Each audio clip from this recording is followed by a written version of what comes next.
A go-ahead for an ICC investigation from The Hague is what most Kenyans had wanted, and it's finally come.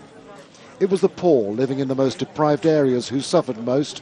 Those living in poverty make up the majority of Kenyans. They have no trust in their own police or the court system, and all attempts to arrange an independent tribunal have failed. More than 1,200 deaths, inter-ethnic mass murder, police brutalities, some officers shooting to kill, all incited and orchestrated in the name of politics. Within minutes of the disputed election results, Kenya's biggest slum, Kibera, became a battleground. And it was to stay that way for weeks. This is where much of the violence took place in Kibera more than 2 years ago. Now the word justice may have some real meaning for those who suffered. The ICC will concentrate on the perpetrators, business people, politicians. The actual killers may still get away scot-free. JOYCE ROBAI believes the killer of her husband Bernard, who was stabbed to death on his way to work, will never be charged. Yet she welcomes the ICC decision. I very much welcome the decision.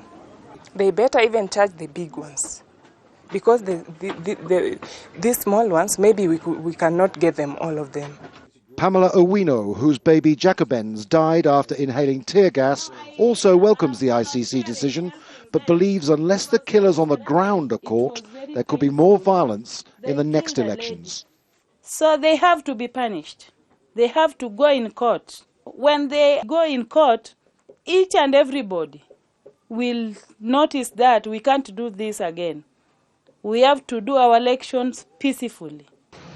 While Luis Moreno Ocampo, the ICC chief prosecutor, now has his long-awaited mandate to investigate, he has had little cooperation from Kenya's coalition leaders.